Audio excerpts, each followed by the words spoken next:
एक, बाबर ने 1528 में अपने सेनापति मीर बाकी को अयोध्या के भव्य राम मंदिर को तोड़ने का आदेश दिया। इतिहासकार कानिंघम के अनुसार श्री राम मंदिर को बचाने के लिए हिंदुओं ने जान की बाजी लगा दी थी। 1,74,000 हिंदू वीरों के बलिदान के बाद ही मुगल मंदिर को हानि पहुंचा सके थे। मंदिर इतना मजबूत बना हुआ था कि तोड़ने के लिए तोप के गोलों का इस्तेमाल करना पड़ा। 2. मंदिर को नष्ट करने के बाद जलाल शाह ने हिंदुओं के खून का गारा बनाकर लखौरी ईंटों से बाबरी मस्जिद का निर्माण कराया था। 3. भीठी नरेश मेहताब सिंह को जब मंदिर पर आक्रमण की जानकारी मिली तो उन्होंने बद्रीनाथ तीर्थयात्रा रद्द कर दी और सैनिकों के साथ मीर बाकी से जा भिड़े। 17 दिनों तक चली भीषण जंग में दोनों ओर के असंख्य सैनिक मारे गए। अंत में मेहताब सिंह समेत राम भक्त वृद्ध केहरी भी वीर गति को प्राप्त हुए। 4.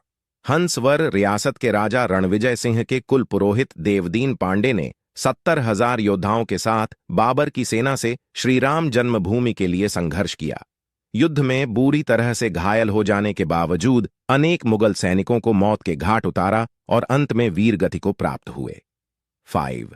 हंसवर रियासत के राजा रणविजय सिंह को अपने पुरोहित देवदीन पांडे के मृत्यु का समाचार मिला तो उन्होंने अपनी महारानी जय कुंवरी को सत्ता सौंप दी और खुद 25,000 सैनिकों को लेकर श्रीराम जन्मभूमि मुक्त कराने के लिए निकल पड़े और अंत में वीरगति को प्राप्त हुए। 6. राजा रणविजय सिंह के बलिदान के बाद महारानी जय कुंवरी ने आनंद संप्रदाय के महंत स्वामी महेश्वर नंद के साथ मिलकर श्रीराम जन्मभूमि का संघर्ष जारी रखा। स्वामी महेश्वर नंद के नेतृत्व में मठों, मंदिरों और अखाड़ों के असंख्य नागा संप्रदायी, गौरक्षपंथी, दिगंबर, निर्मोही, निर्मले और निर्वाणी साधुओं ने भी शस्त्र उठा लिए। इन्होंने शत्रुओं पर छापामार युद्ध नीति अपनाई। मीर बाकी इतना डर गया कि ताशकंद भाग गया। 7. हुमायूं के काल में भी महारानी जय कुंवरी और स्वामी महेश्वरानंद लगातार संघर्ष करते रहे। इन्हें 10वें युद्ध में सफलता मिली और श्रीराम जन्मभूमि 2-3 सालों तक मुगलों से मुक्त रही। बाद में दोनों योद्धा मुगलों की विशाल सेना से लड़ते हुए वीर गति को प्राप्त हुए। 8. अकबर के समय कोयम्बतूर से आए रामानुज संप्रदाय के स्वामी बलराम आचार्य ने श्रीराम जन्मभूमि को मुक्त कराने के लिए 20 युद्ध लड़े।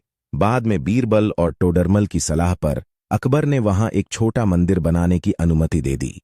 शाहजहां के काल तक उस मंदिर में निर्विघ्न पूजा होती रही। 9. 90 वर्ष निर्विघ्न पूजा होने के बाद औरंगजेब ने अपने सिपहसलार जांबाज खां को सेना समेत मंदिर नष्ट करने भेजा। अयोध्या के अहल्या घाट पर परशुराम मठ था।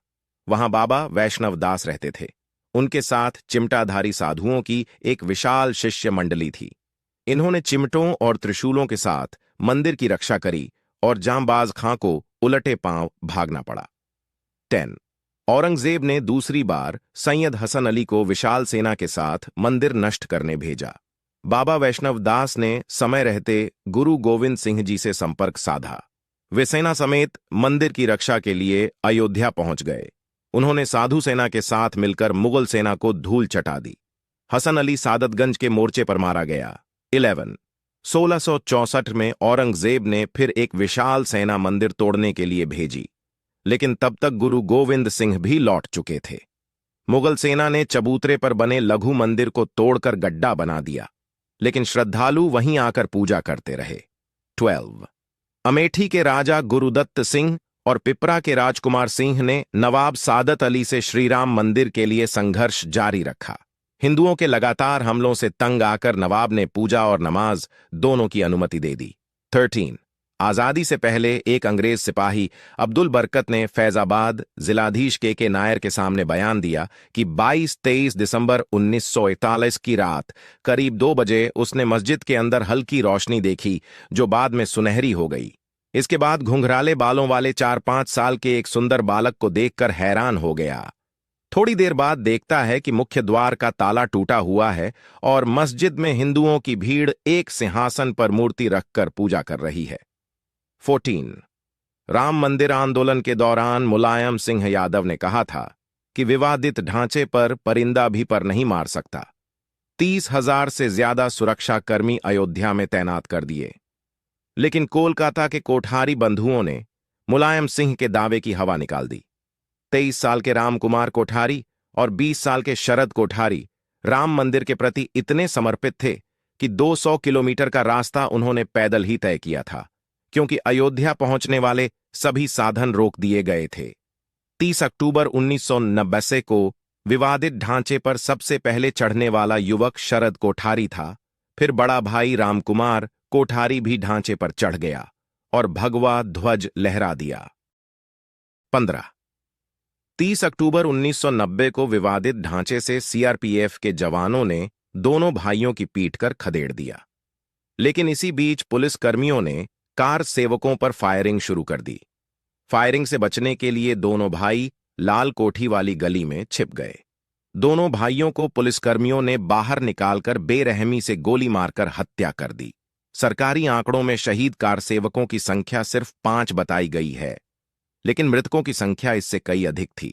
16 श्रीराम मंदिर के पक्ष में सुप्रीम कोर्ट का फैसला आने के बाद अयोध्या और आसपास के 105 गांवों के सूर्यवंशी क्षत्रिय परिवारों ने 500 साल बाद सिर पर पगड़ी और पैरों में चमड़े के जूते पहनकर अपने प्रण को पूरा किया। दरअसल इनके पूर्वजों ने 16वीं सदी में मंदिर बचाने के लिए मुगलों से युद्ध लड़ा था, लेकिन वे युद्ध हार गए थे। बता दें कि ठाकुर गजसिंह के नेतृत्व में मुगलों जंग हुई थी। इस जंग में ठाकुर गजसिंह हार गए थे। हारने के बाद गजसिंह ने श्रीराम मंदिर जन्मभूमि पर कब्जा होने तक पगड़ी व जूते न पहनने की प्रतिज्ञा ली थी। इसी प्रतिज्ञा का पालन उनकी आने वाली पीढ़ियों ने भी किया। 17 श्रीराम मंदिर जन्मभूमि के लिए हिंदू समाज ने 78 धर्म युद्ध लड़े, जिनमें 3,50,000 से ज्यादा हिंदू वीरों ने अपने प्राणों की आहुति दी थी। 18 बता दें कि बाबर के काल में 5 धर्म युद्ध, हुमायूं काल में 10, अकबर काल में 20, औरंगजेब काल में 30, नवाब सादत अली के काल में 5, नासिरुद्दीन हैदर के समय 3, वाजिद अली के समय 2, अंग्रेजों के समय 2 और पूर्व प्रधानमंत्री विश्वनाथ प्रताप सिंह के कार्यकाल में एक धर्म युद्ध लड़ा गया था। 19 5 अगस्त 2020 को प्रधानमंत्री नरेंद्र मोदी ने श्रीराम जन्मभूमि पर राम मंदिर के लिए शिलान्यास किया था। इस साथ भव्य श्रीराम मंदिर की नींव पड़ गई थी। 20 500 साल तक हिंदू समाज के सतत संघर्ष के बाद आज अयोध्या में भव्य राम मंदिर बन रहा है। मंदिर की ऊंचाई 101 फीट रहेगी। सिर्फ नींव में ही 2 लाख ईंटें लगेंगी, जिन पर श्रीराम लिखा होगा। सीढ़ियों की चौड़ाई 16 फीट रहेगी। मंदिर में 5 गुंबद होंगे। पूरा मंदिर 360 पिलर पर टिका होगा। इसमें गर्भगृह, कुदू मंडप, नृत्य मंडप और रंग मंडप होगा। बोलो जय श्री राम, जय सिया राम। मेरा नतमस्तक सभी उन हिंदू वीरों को जो आखिरी सांस तक अयोध्या राम मंदिर के लड़े। जय हिंद, जय श्री राम।